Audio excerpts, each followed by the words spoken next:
Hello everyone, welcome to today's discussion on reversing the brain drain। इसका मतलब है प्रतिभा पलायन को उलटना। This topic belongs to General Studies Paper 2 and relate current affairs, Indian diaspora से relate करता है। The government of India is planning a new scheme to attract Indian origin researchers and scientists in STEM fields back from the United States amid tightening research policies under the Trump administration। अर्थात government of India एक नई scheme बना रही है जिसका objective है कि America में रिसर्च पॉलिसीज के सख्त होने के बीच भारतीय मूल के शोधकर्ताओं यानी रिसर्चर्स और साइंटिस्ट को स्टेम क्षेत्रों में भारत लौटने के लिए आकर्षित करना है। जैसा कि समाचार पत्रों के माध्यम से आप लोग विगत महीनों से नित नए ट्रंप की घोषणाओं और उनके द्वारा चाहे टैरिफ को लेकर के हो गया या वीजा को लेकर के हो गया, स्टूडेंट्स को लेकर के हो गया, तरह तरह के उनके ओपिनियन और इस तरह से आते रहते हैं। तो इन सभी स्थितियों को ध्यान में रखते हुए भारत सरकार द्वारा ये एक नई योजना बनाई गई कि जो हमारी प्रतिभाएं हैं और जो हमारे यहाँ प्रतिभाएं पलायन करके विदेशों में चली जाती थी, तो उनके लिए यदि हमारे देश में उनको एक माहौल उपलब्ध करा दी जाए, उनको स्थान दे दिया जाए, तो उससे हमारे देश की प्रगति और भी अच्छी होगी। तो इसीलिए देखिए ये टॉपिक प्रेजेंट में जो है काफी हॉट बना हुआ है और ये आने वाले एग्जाम्स में इससे रिलेटेड क्वेश्चंस बन सकते हैं। So now let us start. What is brain drain? Brain drain क्या है? Brain drain refers to the migration of skilled professionals, scientists, and researchers from developing countries to advanced economies seeking better opportunities, funding, and research freedom. India has long been one of the largest exporters of talent, particularly in STEM, medicine, and IT sectors. मतलब यह हुआ कि brain drain उस प्रवृत्ति को कहते हैं जिसमें विकासशील देशों के कुशल पेशेवर, वैज्ञानिक और शोधकर्ता बेहतर अवसरों, वित्तीय सहायता और अनुसंधान की स्वतंत्रता की तलाश में विकसित देशों की ओर पलायन करते हैं। भारत लंबे समय से प्रतिभा के सबसे बड़े निर्यातकों में से एक रहा है। स्पेशली स्टेम मीन्स एस का मतलब हुआ साइंस, टी मीन्स टेक्निक यानी तकनीक, E means engineering, M means mathematics. ये स्टेम का फुल फॉर्म हुआ STEM, science, technique, engineering, mathematics. चिकित्सा यानी मेडिसिन्स एंड इंफॉर्मेशन टेक्नोलॉजी के क्षेत्र में। अब हम देखिए हमारे क्या डेटा, आंकड़े और तथ्य क्या कहते हैं, इस पर नजर डालें। According to NEA 2024, over 13 lakh Indians renounced citizenship between 2015 to 2024. Many in high skilled sectors.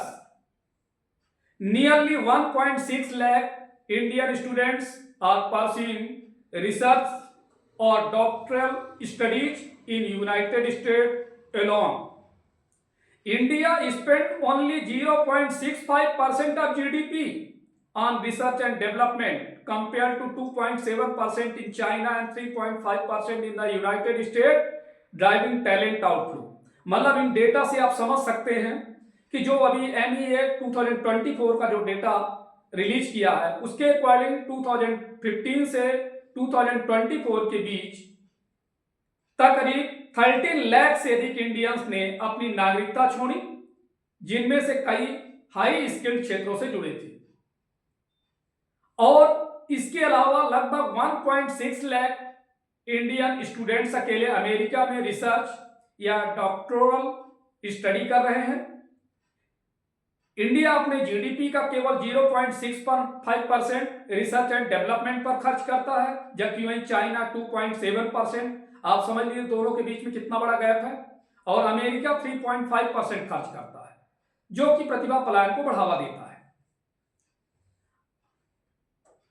अब आप ये देखें, कुवाई रिवर्स ब्रेन ड्रेन मीन्स, इसके लिए सबसे पहले ये जान लिए कि रिवर्स ब्रेन ड्रेन में योगदान देने के मेन कॉज क्या है, factors contributing to reverse brain drain.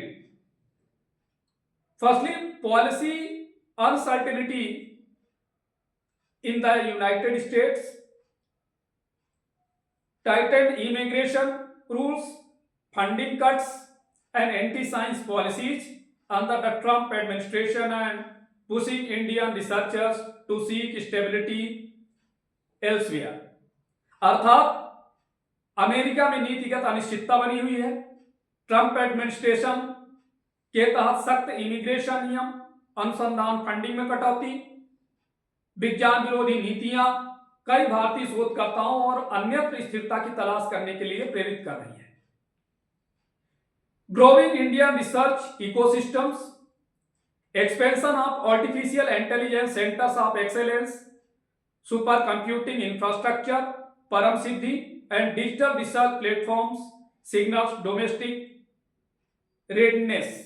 अर्थात भारत का बढ़ता अनुसंधान इकोलॉजिक सिस्टम, एआई उत्कृष्टता केंद्रों का विस्तार, सुपर कंप्यूटिंग इंफ्रास्ट्रक्चर और डिजिटल रिसर्च प्लेटफॉर्म भारत की घरेलू तैयारी का एक संकेत देते हैं। अब इसमें सरकारी प्रोत्साहन क्या है, government talent incentives, attractive repatriation packages, research grants and startup support are emerging in strong pull factors.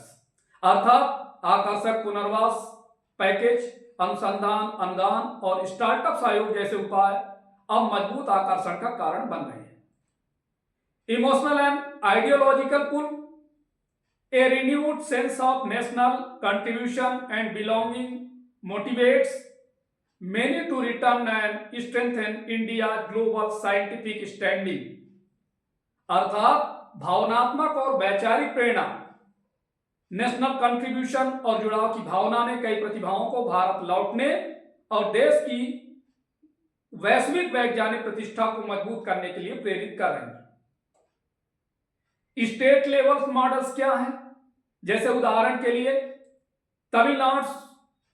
Tamil talent plan offers competitive पे, रिलोकेशन अलाउंसेस एंड को research collaborations, setting A model for other states.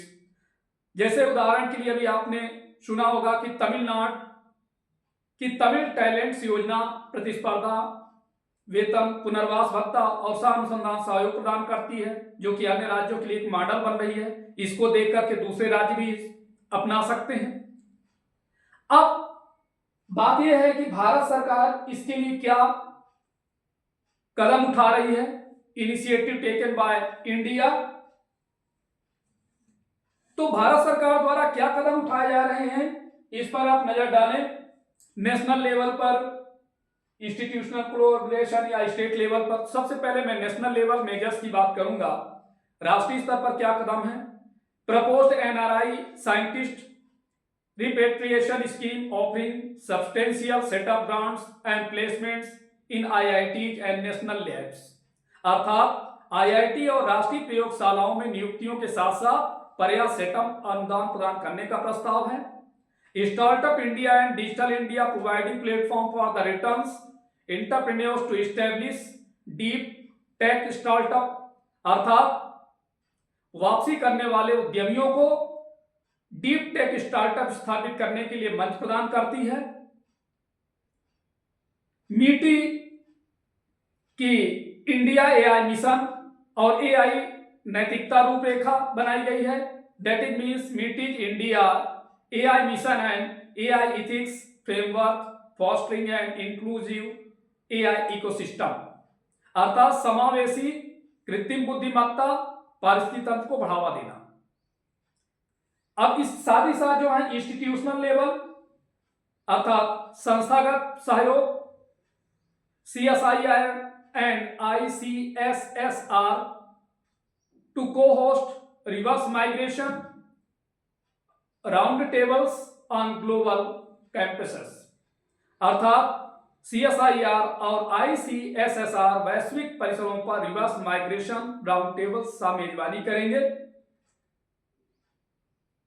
Creation of AI research liaison offices to coordinate onboarding intellectual property and institutional fit, अर्थात AI अनुसंधान समन्वय कार्यालयों की स्थापना की जा रही है जो अनबोर्डिंग बौद्धिक संपदा और संस्थागत अनुकूलता का समन्वय कर रहे हैं। स्टेट लेवल पर भी देखिए प्रयास किए जा रहे हैं, जैसा कि मैंने अभी आपके सामने पहले जिक्र किया तमिलनाडु का।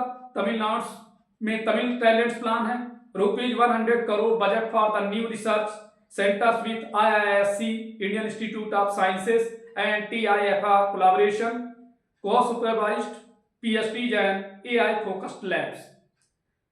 तो इस तरह से देखिए तमिलनाडु ने अनुसंधान केंद्रों के लिए लगभग 100 करोड़ का बजट बनाया है और इसके माध्यम से PhD कार्यक्रम और आर्टिफिशियल इंटेलिजेंस केंद्रित प्रयोगशालाओं की स्थापना की जा रही है। अब देखिए इसके अलावा रिसर्च एंड इनोवेशन में क्या रिफॉर्म्स हुए हैं। इसके लिए जो है establishment of AI startup landing pads in Bengaluru, Chennai and Pune for repatriated founders, अर्थात भारत की जो 3 बड़े शहर हैं बेंगलुरु, चेन्नई और पुणे, यहां पर AI स्टार्टअप लैंडिंग पैड्स की स्थापना ताकि लौटे हुए फाउंडर्स अपने नवाचारों को भारत में स्थापित कर सके। Simplification of ethics clearances and funding mechanisms for high impact science, इसके माध्यम से उच्च प्रभाव वाले वैज्ञानिक अनुसंधानों के लिए नैतिक स्वीकृतियां और फंडिंग प्रक्रियाओं को सरल बनाया जा रहा है। लेकिन हर कार्य को करने पर कहीं ना कहीं चैलेंजेस भी रहती हैं, चुनौतियां भी रहती हैं। अर्थात इससे रिलेटेड क्या चैलेंजेस हैं, like is bureaucratic red tape, हमारे यहाँ जो है नौकरशाही की लाल फीताशाही, प्रशासनिक जटिलता इतनी होती है कि व्यक्ति जो है धीरे धीरे जो है डिमोरलाइज हो जाता है और अपना पैर पीछे हटा लेता है। Complex procurement rules, multi-layered file approvals and tendering delays make researcher spend more time on paperwork than on innovation, stalling project timelines and dampening morale, अर्थात जटिल खरीद नियम, बहुस्तरीय फाइल अनुमोदन प्रक्रियाएं और टेंडर में देरी के कारण रिसर्चर्स को इनोवेशन की बजाय कागजी कार्रवाई में ज्यादा समय लगाना पड़ता है और परिणाम स्वरूप इससे प्रोजेक्ट की समय सीमा प्रभावित होती है और मोरल डाउन हो जाता है। इसके अलावा इंस्टीट्यूशनल रेजिस्टेंस, ये भी एक चैलेंज है।